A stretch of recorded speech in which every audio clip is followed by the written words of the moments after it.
Thank you. Your question, the member from Renfrew, Nipissing, Pembroke. Mr. Speaker, my question is for the Premier. Premier, despite growing public opposition to your plan to sell Hydro One, you seem unwilling to change your tactics and provide Ontarians with information. As in the past, Liberals say one thing and do another.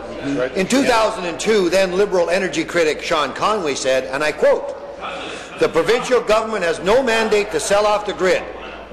It is unbelievable that it is being sold off without any discussion or debate." But now that you have a majority government, you seem perfectly fine to do just that. Premier, will you open up the back rooms, put any deal for Hydro One in front of the Auditor General and Financial Accountability Officer, subject it to a value for money audit, so Ontarians can see whether or not they're getting a fair deal? Well, Mr. Speaker, again, as the member opposite knows, the whole reason that we undertook a review of our assets was to invest in infrastructure. And the fact is that the party opposite doesn't support that. So it's understandable that they are going to work to undermine any investments in infrastructure that we would make. However, Mr. Speaker, I think the member opposite knows full well that, for example, reinstating the Connecting Links program that will help rural and small towns across this province, Mr. Speaker, to maintain roads that they have not been able to maintain, that they have not been able to upgrade. I think that member knows that that investment is important. I think the member knows, Mr. Speaker, that four-laning of Highway 1117 across the north is a very important thing to do, Mr. Speaker. We're not going to be able to do that unless we have the resources to do it. I think the member opposite also knows that investing in infrastructure, transit in our urban centres so that our economy can grow, that's also important, Mr. Speaker, and that's the investment we're going to make. Thank you. Supplementary. Premier, the reason that so many Ontarians are opposed to your plan to sell off Hydro One is because of answers like that. Ratepayers deserve openness, transparency and accountability, because if you mess up this sale, they will be the ones who pay for it through higher hydro bills.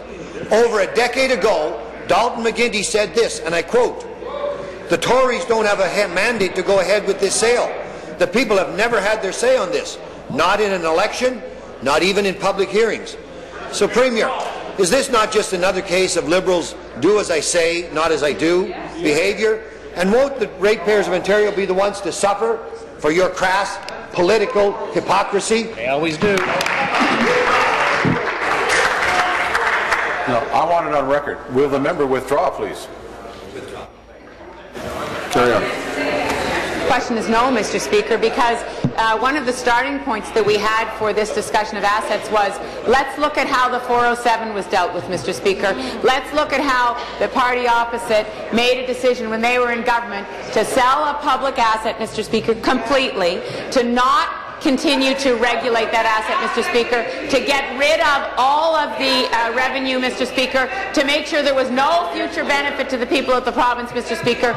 We looked at that as a model. We said we're going to do the opposite. We're going to make sure we retain ownership, Mr. Speaker. We're going to make sure that there is a future benefit to the people of the province, Mr. Speaker, and we're going to ensure that we have an efficient, well-run company, Mr. Speaker, that will continue to return a dividend to the people of the province.